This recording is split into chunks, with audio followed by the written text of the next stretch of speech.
Welcome in, latest episode of that SEC podcast. I'm your host, Michael Bratton. Go by SEC Mike on the Twitters, but not today, Shane. Today, I'm Spurs up, Mike, and I can tell you're feeling pretty cocky over there because he's cousin Shane, but not today. He's cock Shane. What's up, buddy? Hey, buddy, what's going on? Oh, buddy, we missed you yesterday. Damn glad to see you're back. Good to be back. And, man, we still got some team previews to get through, so I'm trying to roll on these throughout. I think this could be the first year ever we knock them all out. I'm surprised, Mike. Usually some crazy news has popped off. You know, Coach O tried, if he was employed, that would have been a good one. But, yeah, not a lot of news going on, so it's good to get these fall camp previews out. And I'm going to be honest with you, Mike. It makes me feel smarter. I know the smart guys usually hear Monday, but after I do these, I feel smarter about these football teams. So I appreciate all the work and effort you've put into it, Mike, and I am definitely ready to talk a little Gamecock football today. Okay, well, let's just dive right in, Shane. And as we always like to do, let's recap last season here just briefly. But, man, the Gamecocks got hot late, Shane.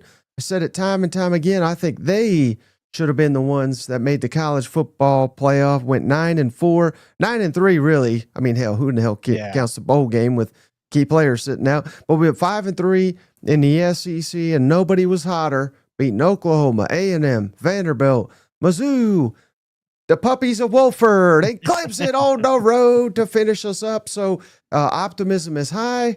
We've got two of the best players in the country coming back, Lenore Sellers and Dylan Stewart. So, man, it is a great time, and that's, the title of this episode, Shane.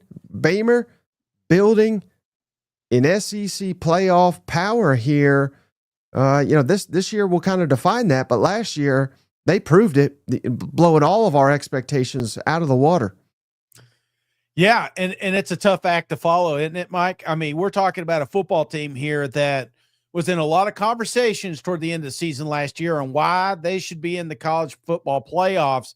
Some people were upset that they didn't make it. And, you kind of go back, you're looking at a couple of these red losses here. I mean, how close was that Bama game? How close was the LSU officiating game? There was a lot of moments in the season that you probably didn't think much of it outside of South Carolina in that time. But when you look back, you're like, damn, this team was so close. And who knows what would have happened if they got in there. But like I said, tough act to follow. They got a lot of expectations because with all those victories, Mike, the standards kind of change a little bit there in Columbia. Yes, and shout out cousin Jesse. He's a big Gamecock. Shane, he early contender comment of the show here. He said, man, I wish I could find it. He said, all Shanes deserve more respect. And I don't know if he's talking cousin Shane. I don't know if he's talking Shane Beamer, but either way, he nailed it. He's right. He's right. And I've never met an ugly Shane now that we're talking about it. And shout out cousin Michael Dunlap, Shane. Been waiting on this one. Spurs up, Beamer ball to the moon. Yeah. Appreciate you, cousin Michael. And Michael Raleigh, shout out Michael Raleigh. He's back, Shane. And I believe he said his wife just finished nursing school last episode. Oh, wow. So congrats to her. You missed that, so I just wanted you to be updated. Aren't you worried about Beamer sustaining success? He has yet to do it after a good season. That's what the haters say, but not on this damn one, Michael Raleigh. This one, he's all in. And shout out cousin Ben. I don't even want to read his name today. He's changed it, but he just gifted a membership, Shane. So shout out. Let me read that real quick. Cousin Ben. Again, who's changed his name to, he's has blessed Shane. Felix the cat. Felix, welcome to the family. Welcome to the family. And it would be that SEC podcast, Shane, without this man. The legend, cousin JR, has done it again. This time, Shane, JR has blessed sub 7. Welcome to the family. The memberships in this podcast are brought to you in part by cousin JR. And Shane, I think you got them Tennessee Vols on cloud 9 because cousin Tony, go Vols. Yeah, he's extended for another month. So we appreciate you, cousin Tony. Go back and check out maybe not now. Wait till this show's over. Well, we previewed Tennessee on the last one, and the homers got Tennessee winning 11 games this year. I couldn't turn it off. I try to give them 10. But 11's the ceiling for me, Mike. I am excited about Tennessee. But you know what else? I'm excited that we don't have to face the South Carolina Gamecocks this year. Hey, one more shout out, cousin Pablo. Shane says SEC Mike with a fresh cut. Cousin Shane still has better hair. Yes. Hey, speaking of Bieber, so here's his updated record, Shane, against the SEC. He's 29-22 overall, 4 seasons. Yeah. The most wins ever, Shane, ever by a South Carolina head coach after 4 seasons. Better record than damn Steve Spurrier, who is obviously one of, if not the, I don't know about the greatest because we got Nick Saban, but I'd put Spurrier in the slam dunk top 5 all-time SEC head coaches. Mm-hmm. Beamer's 15-17 in the conference after 4 seasons. 4-0 against Vanderbilt. Get the hell out of here. 3-1 against Kentucky. 2-2 against A&M. Remember, they couldn't beat A&M to save their lives. Right. Now they're 500, so that's a major improvement. Auburn, Oklahoma, Mississippi State. Get the hell out of here. You can't beat Beamer. He killed Tennessee that one year, cost Tennessee a playoff spot. Florida, he's gotten a couple Florida coaches fired. Missouri, now he's 1-3 against Missouri. We got to turn that around. And then 0-1 against Bama, LSU, Ole Miss, Arkansas, and 0-3 against Georgia. But hell, everybody's 0-whatever against Georgia, it feels like, doesn't it? It really does. It really does. And I look at the rivalries, man. That's mainly what I'm looking at here with Coach Beamer. And, I know a lot of people don't consider Kentucky a rival, but it got pretty heated there for a long period of time. And the fact you own it, A&M, it's been back and forth. Now you got Mizzou, you got that monkey off your back. There are some definite rooms for improvement here in South Carolina, but I think they're in the right direction, man, because it's tough to highlight all the seasons. You look at 2 in particular seasons, there was a lot of wins accumulated, and I feel like Shane Beamer is definitely the guy there in Columbia. Mm-hmm. Hey, one more shout out, Shane, cousin Rick. What a legend. What a legend, Shane. He's back, member for 10 months. He's the biggest Aggie out there, Shane, so we appreciate you, cousin Rick. Thank you, cuz. I really appreciate it, man. Forget everything I said about them losing to South Carolina. Yeah, let's get to it too. I mean, it's not, South Carolina doesn't own it, but and then real quick, coordinator change, Shane, which is this is gonna be interesting. Dow Loggins, former offensive coordinator, he's now at Appy. He's the head coach down there.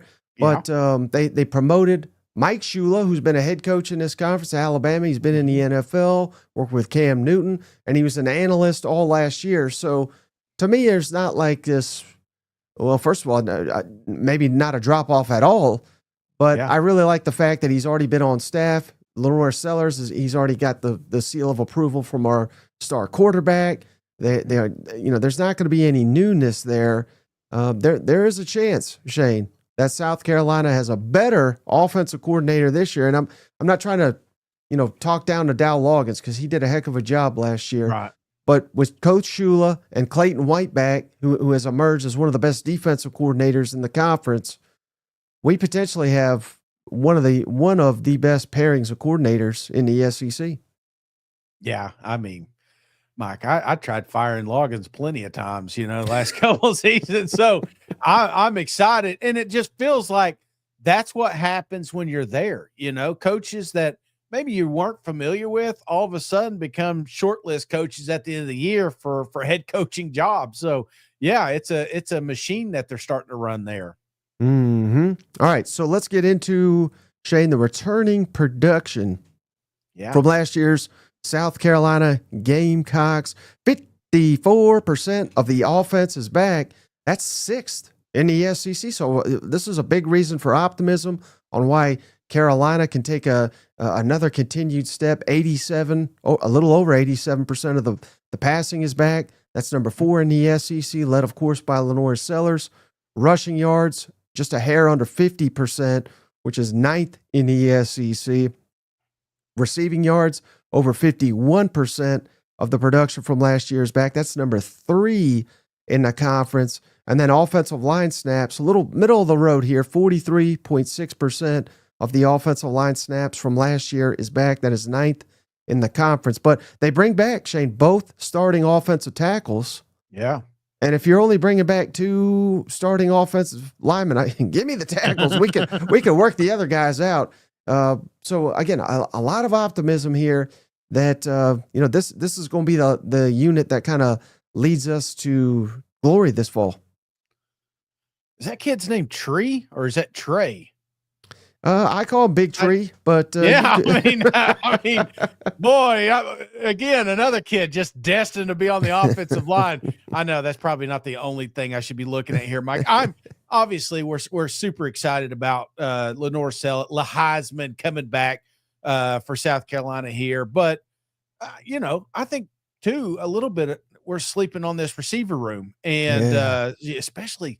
You feel like this is next year, don't you? You just feel like this is the season that he kind of takes the reins. And I'm looking forward to this offense in particular, man. Right. And don't forget Mazio Bennett. He was all SEC freshman. Oh, yeah. Nick Harbor, you referenced, he is still learning the position. So this is his 3rd year in college. This is going to be his money year, perhaps.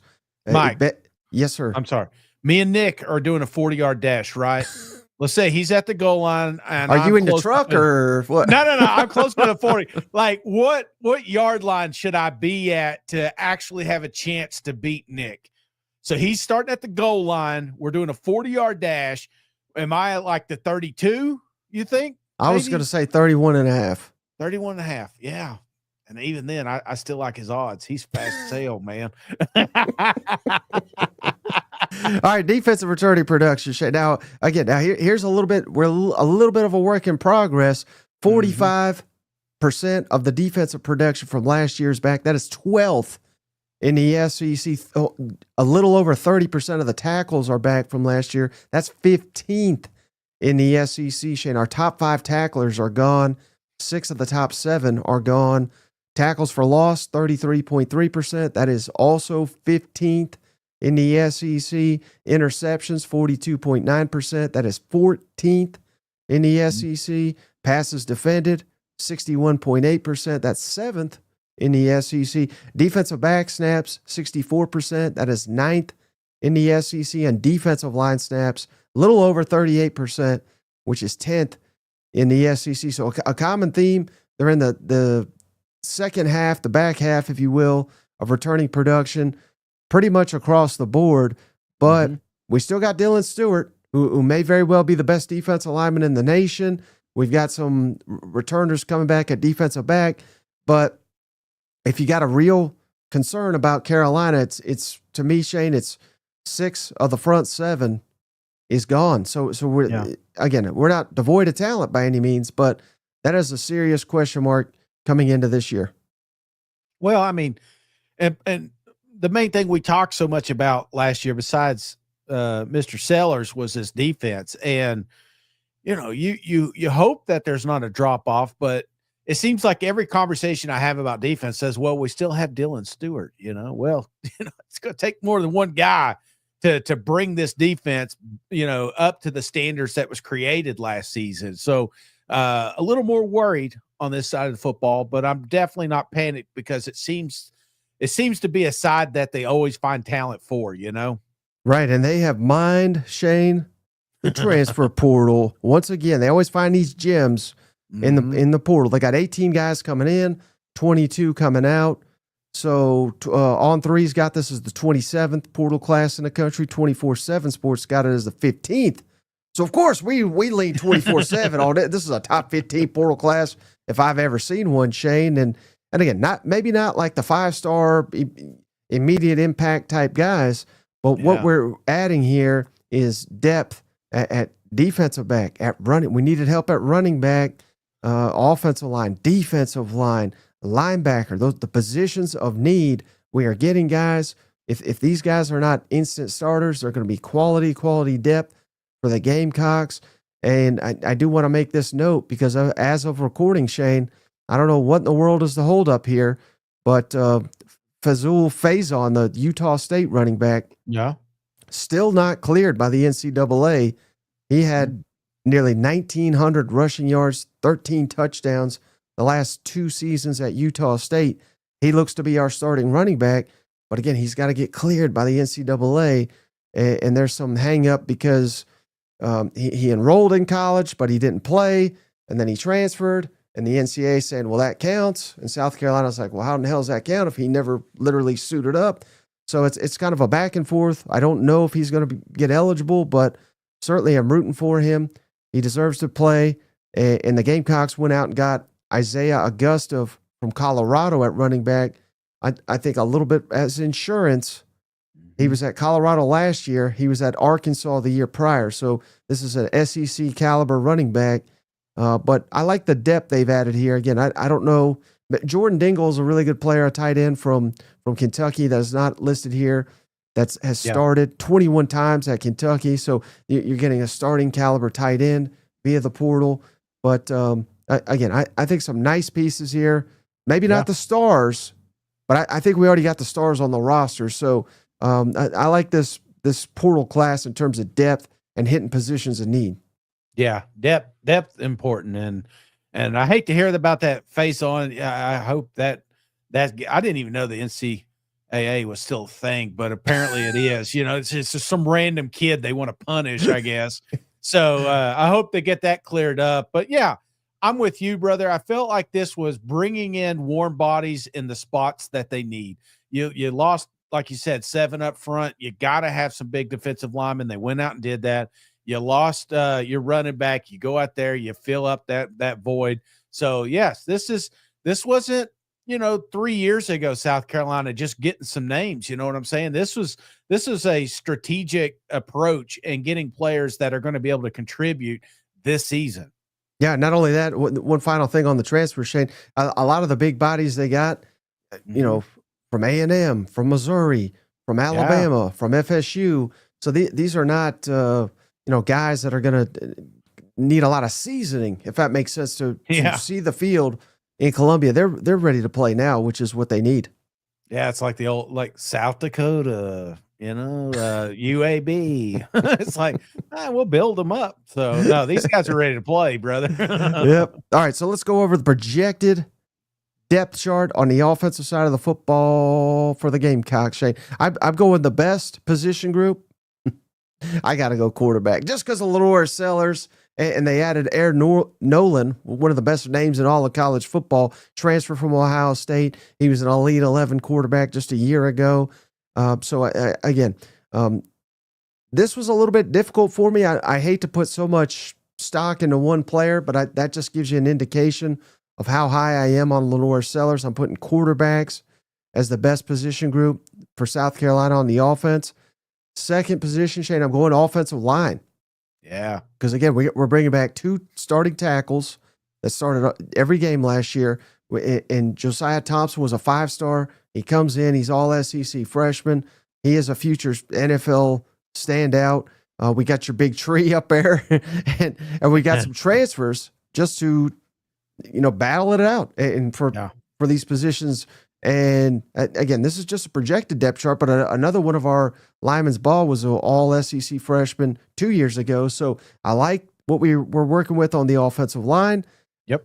Your receivers, tight ends. Again, it was very, very close between them and the offensive line, but I'm putting receivers and tight ends as the next position group. I think this is another very talented, deep group. And then at running, I put running backs last. And part of that is not knowing Faison's status. But again, I don't see a major weakness at all on South Carolina's offensive depth chart. And I think this is going to be one of the better offenses in the conference this year. Yeah. No, I again, it's funny. I feel so much better about this offense. And like you said, for me, it was the offensive line. I think this is a group that takes a big step forward this season. And I love the additions. I know it's not high on your list, but I think we get back to a little bit more of that ground and pound, that running game. And you do that with those big uglies. And that's how you make Lenore Sellers' life easier. So, just a lot of great additions and a deep front. That's what I like about it. All right, now for the defensive side of the football, Shane, again, you see a lot of transfers coming in Yeah. as reserves. But again, we still got plenty of returning players, particularly at defensive back. So that's where I'm going. I think the defensive backs are the best unit on the defense. Shane, Judge Collier, Jalen Kilgore, DQ Smith, all starters last year for one of the SEC's best secondaries, and a ton of guys with experience in the SEC are back. I'm going defensive line as the second best. Shout out Dylan Stewart. I think he's the best defensive lineman in the conference this year. Guys like Brian Thomas have played. Monkel Goodwin is back. So again, we got some, and then we got transfers coming in here. So we got talent, we got depth. And then last but not least, I'm going linebackers, which to me are a little bit of an unknown. We had to go to the portal to get some depth. But all the linebackers we had were so fantastic last year. They're all gone to the NFL. So that was a big reason why I kind of put the linebackers last in terms of defensive position groups. Yeah, but this secondary, brother, I'll tell you what, it makes life a little easier when you're not as worried about those guys. So I'm not saying linebacker is the last position that you need to worry about, but in my opinion, it's defensive line, it's the secondary, and then it's the linebacker. So I'm not totally panicked here. This is a group that I expect some names to start popping, definitely by midseason. But I think this secondary, this is one we're going to look at probably, 5 or 6 games in and say, damn, this may be the best one in the country. Hey, shout out, Shane. I want to give a mention to Jack D. Vol, one of the biggest Vols out there, Shane. I defended Shane Beamer on Twitter today, and I feel dirty about it. So hey, I want to congratulate Jack D. Vol for being a big man there. You know what? Yeah, I wonder what the topic was. I saw. Oh, I think I know. I think I know. The dance. I think it probably was. There was an Ohio State guy trolling Shane Beamer. I'm sure his daughter was the one that did it. And made it. The fact that a dad is doing something for his daughter, I don't think that's. I don't think you troll that, first of all. But second of all, I don't do it when Ohio State has literally never beaten South Carolina. They're 0-2 against the Gamecocks, right? So troll away if you want, but you can't do anything on the field. I think Marler had a pretty good response there. I think they said something about he had 4 wins and all the time that he watched SEC. I can't remember exactly the tweet, but he's like, I'm almost 40 years old. So it's like all right, so here is a look, Shane, at South Carolina schedule. 7.5 over under is the win total projected by Vegas right now. Odds to win the SEC 28-1. Odds to win the national championship 60-1. And again, remember, this was one of the hottest teams in the country at the tail end of last season. So there's great value. I'm not saying they're going to win the SEC, not saying they're going to win the national championship, but at 28-1 to win the conference, 60-1 to win it all. There may not be a better value bet on the board than the South Carolina Gamecocks heading into the season. Yeah, I mean, you naturally wonder why it's so low, because again, this is a team that I'm not saying they're always in playoff talk, but they're flirted with as being one of the top tier football teams in this conference. So I like that 7.5. It's a tough schedule, but I'm telling you right now, the SEC's loaded with some tough schedules. Right. Well, a lot of it too it's just brands. Yeah. All those brands get all the benefit of the doubt, Shane. Not on this damn channel. Biggest fall camp questions, though, Shane. Again, I kind of hit on this, so I don't want to just keep repeating myself. But replacing 6 of the front 7 on the defensive side of the football, we got to figure out, who's our starting group, who's our backups. We particularly at linebacker. I feel good on the defensive line, but again, working just because you got the guys doesn't mean the chemistry's there. There's a lot of moving pieces, and the fact that we're not the Virginia Tech, I don't think is like a serious threat. We'll get to that in a minute, but we're opening against them. We got Missouri, we got Vanderbilt all in the first month. Vanderbilt and Missouri especially, what are they going to want to do? They're going to want to run the ball. Yep. You've got to get that front 7 situated early if you're going to have success, because the way the schedule lines up for the Gamecocks, if you're not 4-1 minimum, maybe even 5-0, I don't think there's much of a shot that you're having a special season. No, absolutely not, man. And then the comments. I'm trying not to. I told you not to bring them up, but damn, they're on fire today, brother. yeah, the middle of the offensive line would be another one, just because we're replacing everybody at center and guard. Again, we're bringing in transfers, so I'm not saying they don't have players there, but you got to get that chemistry resolved. And then we've hit on this during the offseason, but it's worth reminding people, Shane. You know, we call it Beamer ball, right? So we just assume that the special teams are going to be solid for the Gamecocks, and they probably will. But you're replacing literally everybody in the special teams unit: kicker, punter, snapper, holder. That is, I think, something to monitor, because South Carolina, we're about to do the win-loss toss, Shane. It's going to blow your mind, perhaps, how many tosses I have. If you're not winning the battle on special teams, you're going to lose close games. So getting special teams resolved, again, I got confidence in Beamer to do that. But that's got to get done in fall camp. Otherwise, we may drop a game or two that fans think we should win. Well, I'm right there with you, and we'll get to that win-loss toss. But I do feel like this is a year.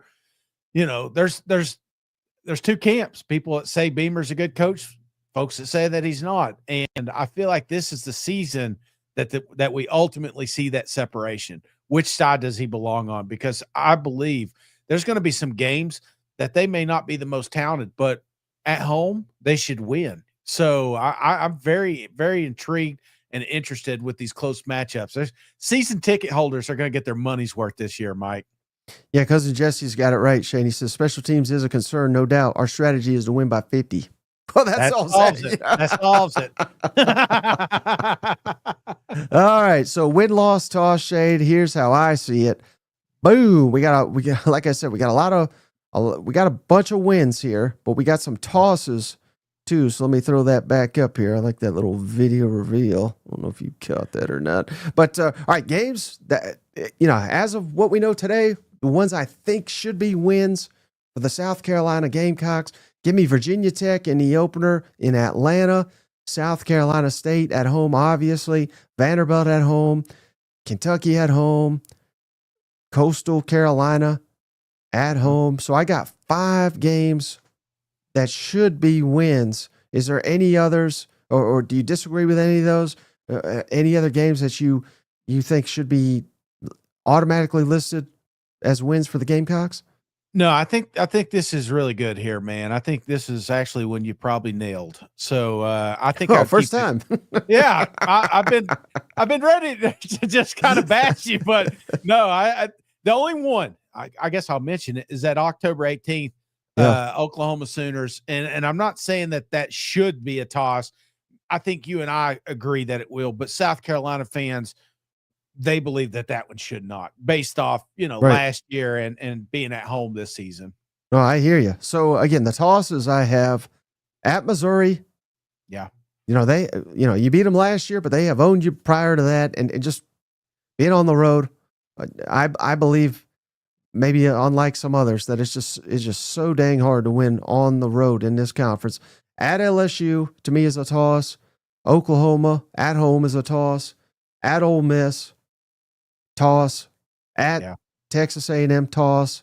And Clemson, toss. Do you disagree with any of those? I know you mentioned Oklahoma already. Yeah. No, I mean, other than that, I do not disagree with you here. And a lot of these, again, it's being on the road. If Missouri was a home game, to me, that's a win. Ole Miss, I know they whooped you last year. I don't care about last year. We're talking this year. If that's a home game, I'm picking South Carolina. So again, I'm not saying you can't win on the road, but that's kind of why it changed to toss for me. And then we've done this before, Shane, where I've listed a game as a loss and I've actually predicted a win. And I'm not trying to spoil anything, but I think Alabama, that's the only game on paper that I think should be listed as a likely loss for the Gamecocks. It is at home. Mm-hmm. We don't know, I don't believe, if that's a night game yet. I think that's one of those that they're going to flex perhaps.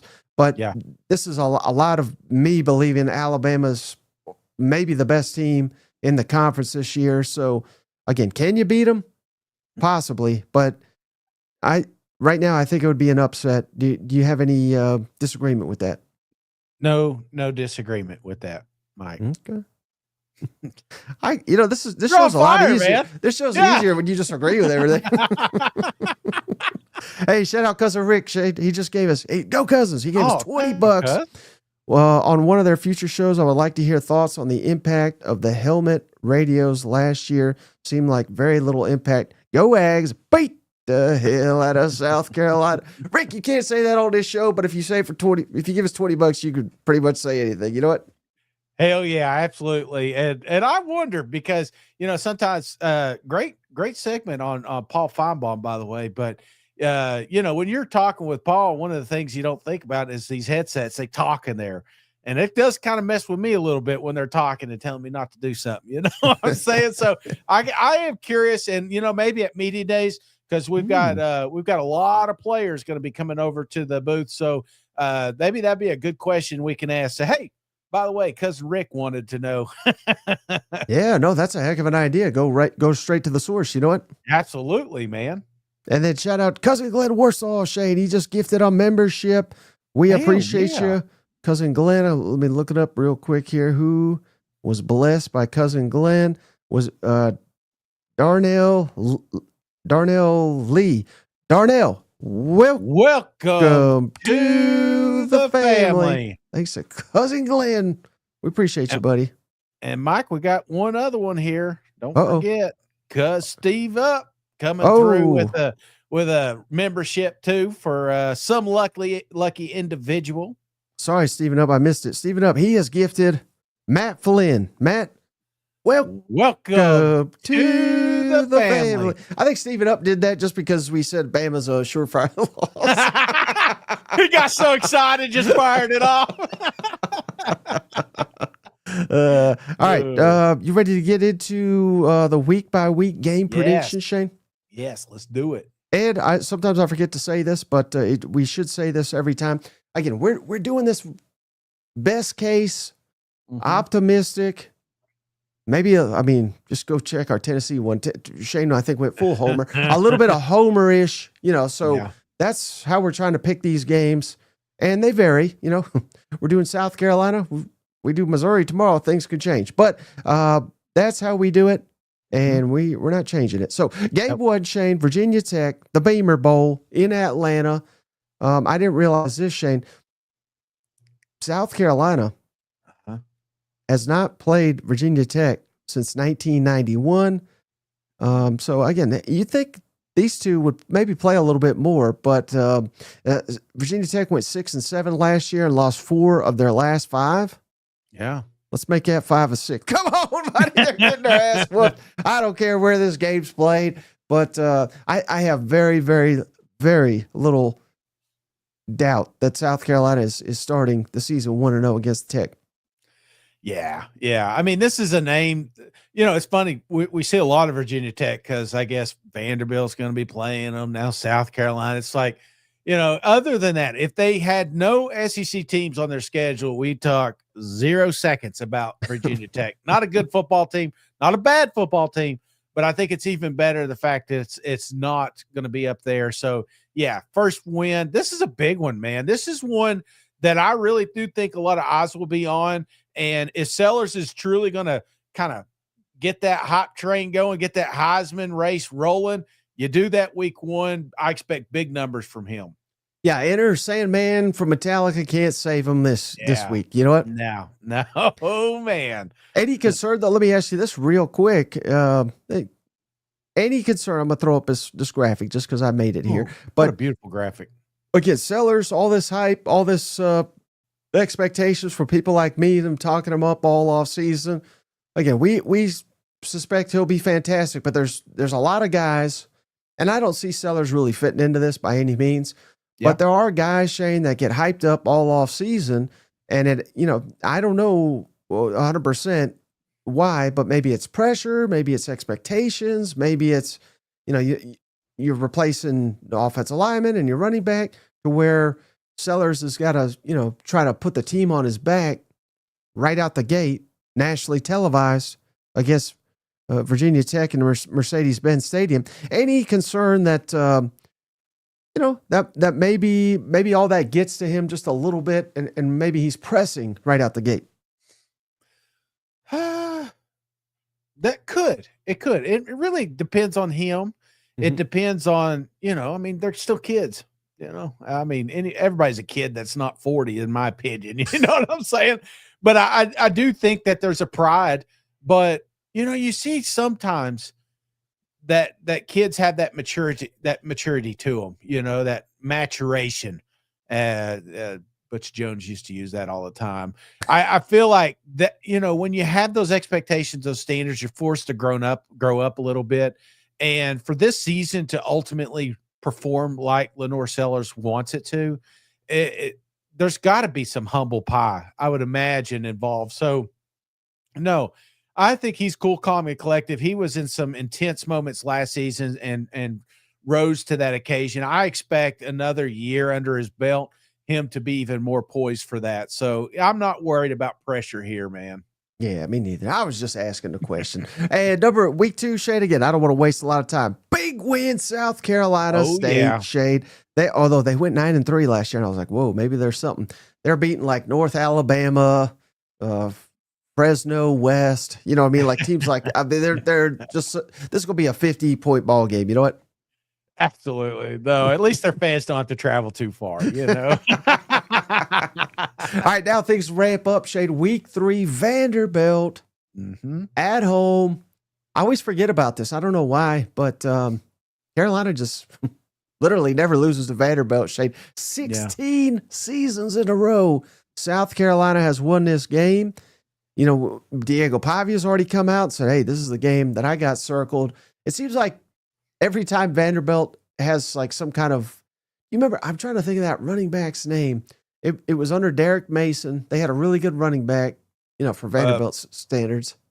Vaught, it was to start with a V, right? The last name is a V. Yeah, or maybe it was Keyshawn Vaughn. Yeah, remember he came. I don't even know if it was him, but it may have been one of their running backs said, "Oh, we're gonna beat South Carolina this year." I think I even picked Vanderbilt in that game. It was an opener. And, of course, South Carolina won. So I say all that to say I do like Diego Pavia. I like Diego Pavia to get his ass a loss week 3 in Columbia. Get the hell out of here. Maybe, again, it was not even that competitive last year in Nashville. Yeah. But this will be, I think, a completely different story with the game being in Williams-Brice. Well, and it's funny because I try to think of the times that game was ever close. You remember, I want to say it was 2021, if I'm not mistaken. We were at that Ole Miss Tennessee game, and they announced over the loudspeaker, and it was like tied at half or something. We're like, oh shit, Of course, then I think South Carolina. Well, I know South Carolina ended up beating them. So, yeah, I don't. This isn't your Papaw's Vandy. You got to be careful here. This is classic trap game 101, but it helps when your opposing quarterback is coming out and calling your team out. So, yeah, I'm with you here. This is a big win. South Carolina's 3-0 right now. Yeah, I looked it up for you, Shane. You're right. It was 2021 final score 21-20. Ooh. I believe it came down to a last drive there, field goal. Man, Vanderbilt just can't buy a bucket. I almost fired Beamer that day, But I gave him time because I wore the sign and I told you he's a great coach. So yep. All right. How about you didn't let it marinate? Week 4, Shane. Yeah. At Mizzou. This could be, I don't want to say a season-defining game because it's a little early. There's a lot of big games to come. But, man, I think for the winner of this game, you're probably going to go on to have a really good season. For the loser, not so sure. South Carolina won it last year. Missouri won 5 in a row before that. This is a nice little budding rivalry, if you will. Shane Beamer, Yeah. Eli Drinkwitz. There's a lot of reasons to like both these teams. And I don't think it's going to be easy, Shane. I think it's going to come down to the wire. But they don't call me Spurs Up Mike for nothing, Shane. We're beating Missouri on the road. Maybe we're starting our own 5-game streak here. So I think South Carolina gets off to a 4-0 start. And I think it's going to take some heroics for Lenore Sellers. But I think he carries us to a win. It's funny. We talked to Arkansas guys. We talked to South Carolina guys, and it's just all of them. I don't know why. I don't know how. This is the comments you get. I don't know why this game's close or why we can't win this one or can't get this one out of the way.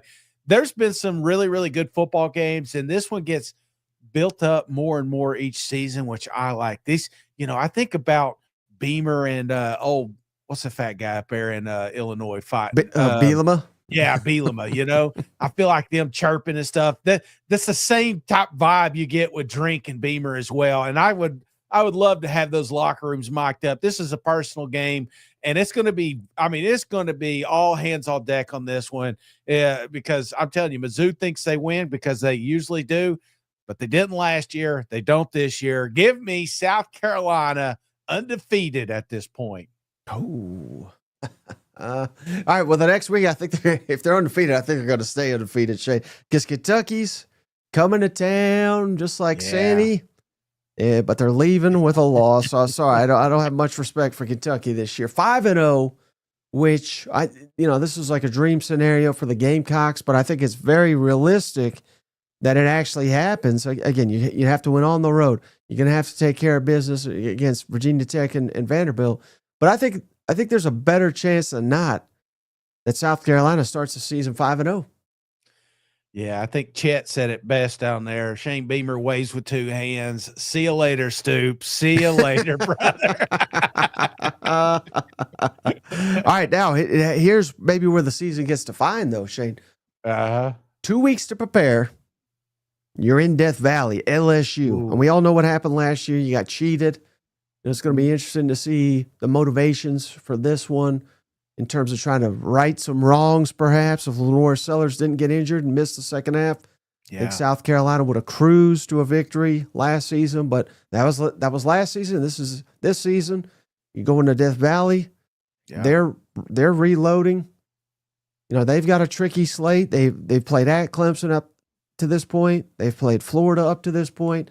They have played Ole Miss up to this point. So you could be getting an LSU that is, who knows, Shane? I mean, they could have fired Brian Kelly by now. You know what I mean? I think everything would have to go wrong for that to actually happen. But or you could be getting an LSU red hot.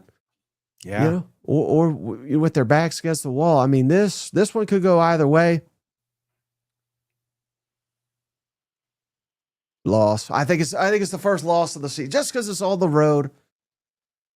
I think South Carolina can win this game, but I don't know if they will.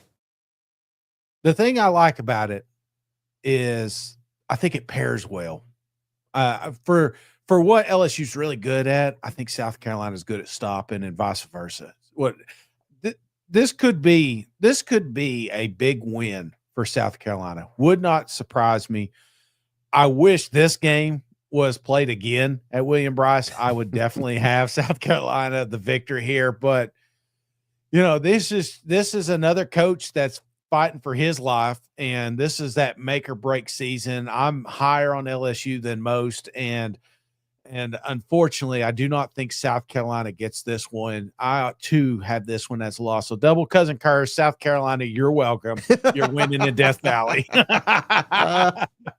Well, now it'll be interesting to see how they rebound, Shane, with Oklahoma coming to town.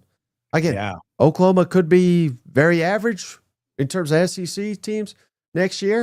In that case, maybe it's an easy win. You blew them up on their home field last year and just, basically won it in the first 12 plays of the football game. I don't think it's going to be near that easy this year because I do think Oklahoma will be much improved. This will be another battle, Shane, that, who knows? This could be two programs passing each other in the middle of the night like ships, they say, one on the rise, one on the decline. Give me the Gamecocks, Shane, to bounce back. But I think the fact that it's sandwiched between LSU and Alabama, this could be one of the biggest games of the season because you certainly don't want to. If you're starting 5-0, which would be fantastic, it's not it's. I know it doesn't maybe make a ton of sense, but it could happen where you go 5-0, but then you lose the next three. So that's why I think this Oklahoma game is so massively important for South Carolina. Absolutely, man. And, I'm glad you said that. You did steal the words I was going to use. I feel like this may be the most important game for South Carolina next year just because of placement. And, these kids that are on this roster were there when they dismantled Oklahoma at their place. You know what I'm saying? And I know every year's a new team, every week's a new week, but there's a piece of you going into that game remembers that, and you think, "Hey, we're just going to do it again," and that's what you got to be careful because it's not the same Oklahoma team. This is a very much improved football squad, and could be very dangerous. But it is at William Bryce. I do think they get it right. They got one of the best coaches in the country. South Carolina bounces back and gets a win here. And I forgot this. I'm sure we mentioned it last year. Last year was the first time those two programs have ever met. So, yeah, maybe we got a nice little new, I don't want to call it a rivalry just yet, but it's kind of cool to be on the ground floor of a series like this that I don't know they're going to play every year, but they're going to be playing a lot here in the near future. It's like a poor man Heupel thing, It's like he didn't quite play there, but he did work there, and we're living history right now. You know what? Absolutely. All right, now a massive game, Shane. Particularly if South Carolina is sitting here doing as well as we anticipate they will, and if Alabama's doing as well as I think they will, who knows? I mean, this could be two undefeated teams. This could be two, what would it be, 6-1 type teams. Alabama comes to town. And if, both these teams live up to the expectations, there's no doubt in my mind this will be a night game. South Carolina's probably going to wear the black uniforms, that black magic they call it down there, Shane. We have seen better teams walk into Williams-Brice Stadium and come out of there with a loss. So everything's on the table. We need some Dolores Sellers heroics. But I don't even know if that's enough to get it done. But I'm not saying you're going to get your ass kicked or anything.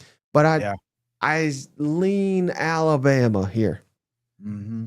Yeah, depth I think is going to be the one. We're getting later in the year here, right, and some of those bodies that we talked about may be a little thin up front. So, they should have done it last year. I keep saying that. I keep going back to 24 and thinking about how close they were, and I feel like Alabama is on the rise, but how much? And that changes if Bama starts off. At this point, they've got a tough schedule. They may have 2 losses coming into this thing and reeling a little bit themselves. And then all of a sudden, this game becomes even more competitive, just the fact that it's at home. So, yeah, I'm not saying it's impossible. I'm saying it's a tall glass of water to get this one. So, that being said, I'm going to give Bama a close victory here.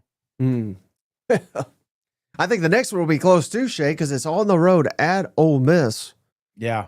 Ole Miss, one of the toughest teams to project, given that they are dead last in offensive and defensive returning production, but we all know they raid the portal unlike any other program out there. So it's very hard to pinpoint what exactly Ole Miss will be next season. But I'll tell you what they're going to be. Game 9 of the season, November 1st. They're going to be losers, Shane, because I think the Gamecocks are going into Vaught and coming out of there with a win. I don't think Ole Miss is that intimidating of a home field, and I think the Gamecocks prove it. Mike, these next 2 games are going to define their this is the season right here, these 2 games. Ole Miss, A&M, I feel like you win them, there's a chance we're talking about you getting into a playoff. You lose one of them, you're going to be kind of like you were in 24, one of those bubble teams where just praying something goes right. And Mike, Ole Miss, they should win. A&M, they could win. I feel like they drop one of them. So I don't know which one it's going to be, but since you win here, I'll go loss with Ole Miss. I feel like this may be one of those. It's kind of that roller coaster that Beamer sometimes likes to play. This may be the one that gets away from him. Well, if that happens, the next week is even bigger, Shane. At Texas A&M, you outmanned them, out-toughed them.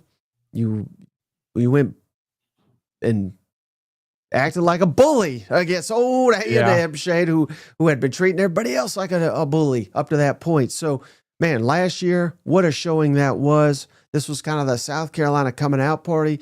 This was the game where if you watched it and you had any sense, you said, buddy, South Carolina's a problem. And if they went out, which they did, they deserve to go to the college football playoff. And again, this game in particular was a big reason why I believe that. And I'll go to my deathbed thinking they should have been in it last year. But a lot of that could be said for A&M, Shane, where this is where it slipped away, right? Going on the road. This is a big revenge game. This for both these teams.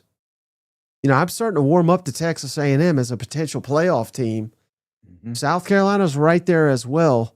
I think the winner of this, there's a really solid chance that they make the college football playoffs. So I think it could be that much on the line, Shane, in College Station. So I'm giving it to the Aggies because it's the home field, but I don't feel good about it because you just totally emasculated A&M last year. And, if you take that kind of confidence into the game again, who's to say South Carolina can't win it? I'm here to say they're going to win it. So South Carolina, they're there's some teams that I feel like when you play, even as a fan, you're just like, man, we just can't get one over on this team. It doesn't matter.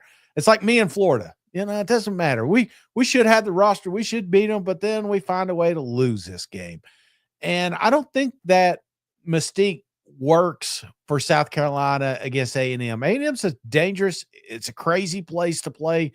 Can they be a playoff team? Possibly.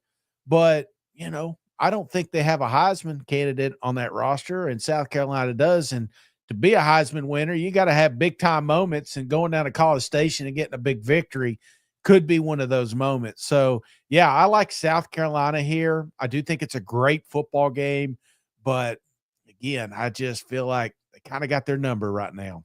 Mm-hmm. Well, who's got our number right now, Shane?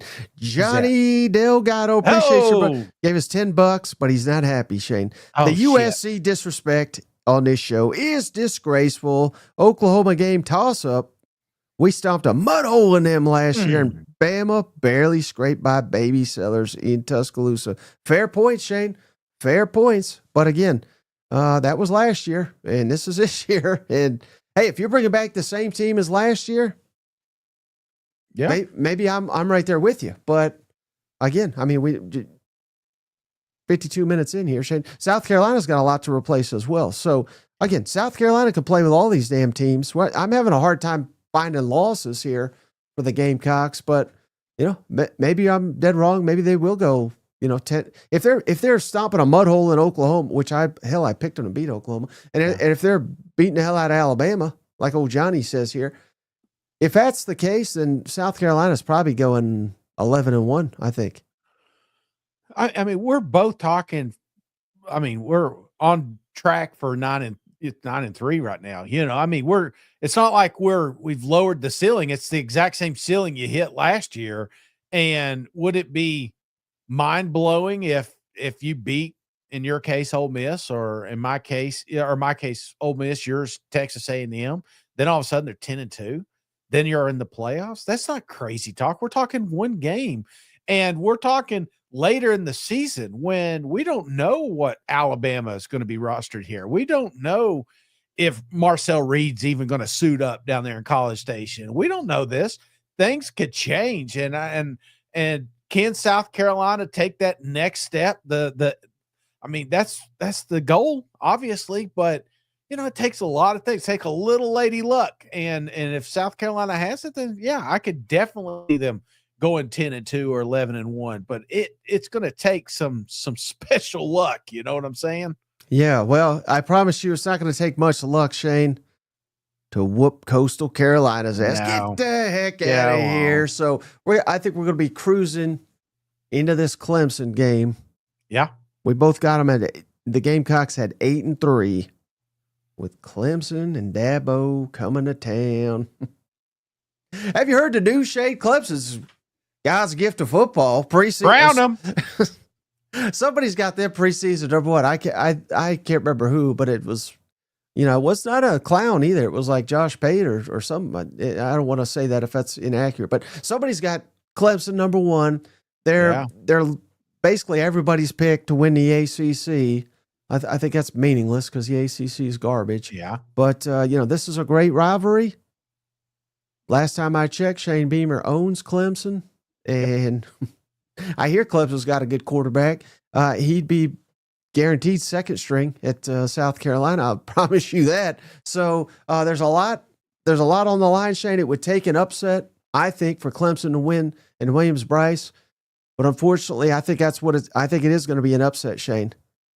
Upset Dabo, get the hell out of here. We're going to whoop your ass 2 years in a row. Send them back in. And never again, Shane. This is the stupidest thing. And I know this got nothing to do with anything, but how in the hell they could ever rationalize South Carolina going to Clemson, whooping Clemson's ass, and then South Carolina doesn't make the playoff and Clemson does. They should have ripped up the whole damn thing after because that's illogical. Tell you what, Dabo's that guy that peaked in high school, ain't he? He just, we talk about how great he was in high school, and then we see him like 15 years later, and he's still wearing the ring and the Letterman jacket. You're just like, come on, man, are you still doing this? So, yeah, I think Clemson was a fun thought. They're going to have talent that comes in and out. I mean, that's just what they've been able to do. But putting together a roster to be competitive in this conference is almost impossible. And at the end of the year, a battle-tested South Carolina, give me that, not a Clemson team that's cakewalked the ACC. So, yeah, South Carolina at home. This one could get ugly, and I hope it does, brother. I hope it does. 9-3, baby. 9-3. And again, that's not the goal. Yep. We're just out flip one other game. You're in the college football playoff. And again, I try not to put too much stock into because we've only had 1 year of the 12-team playoff, right? Yeah. And we're all looking at it like, well, you got to get to 10-2 to make the playoff. Maybe not. Maybe 9-3. Maybe we'll see that this year.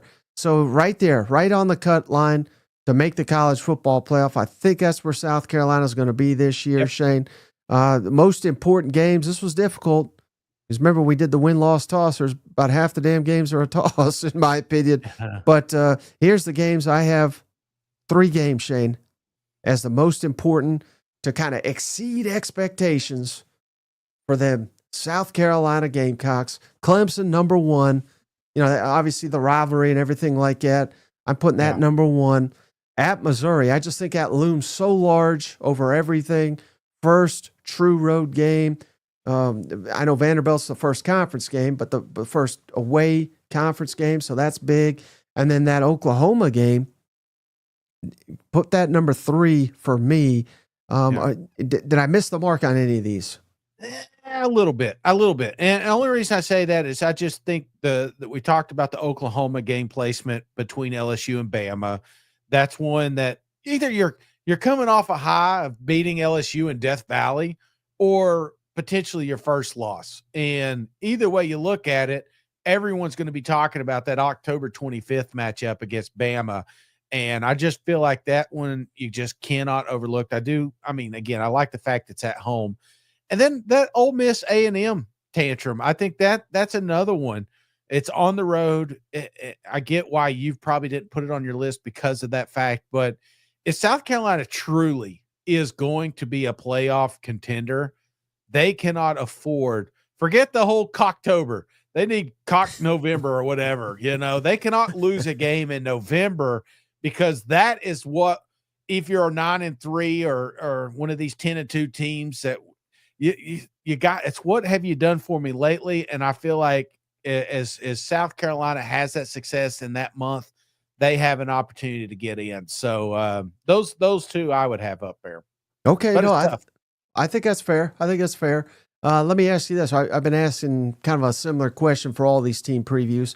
Yes. On a scale of 1 to 10, 1 being, not surprised at all, 10 being stunned.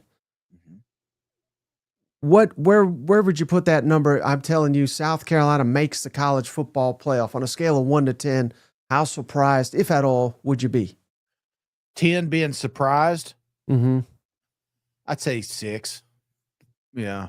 Yeah. 6.5, 6. Yeah. Somewhere around there. I'd be surprised because again, one of the tougher schedules, the games that are really important. I think some of those toss-up games, those coin toss games on the road, which makes it even tougher. You know, I wish you could have again Ole Miss and Mizzou and all these teams at William Bryce, but you can't. So, yeah, I'd be a little surprised if they made it. Let me ask you that one more time with just a little bit of amendment. Yeah, I can guarantee you that Lenore Sellers is the best quarterback in the SEC.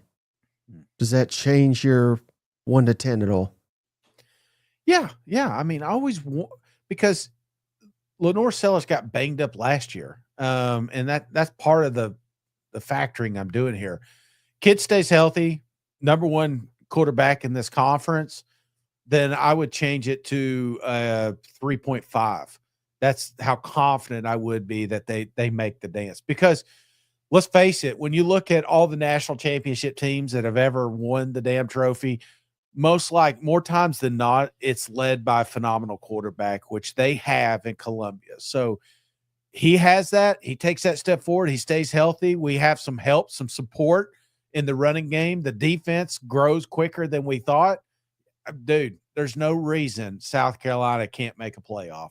And I don't know, Shane, if there's a quarterback in the country that went from game 1 to game 12 that made a bigger jump than Lenore Sellers. So that question I just asked you, I mean, we could sit here and do that for every team, right? Like, right. Well, what if? I mean, I'm not trying to make fun, but it's like, what if Jackson Orrell's the best quarterback? What if Joey Aguilar is the best? I mean, we could do that for literally everybody.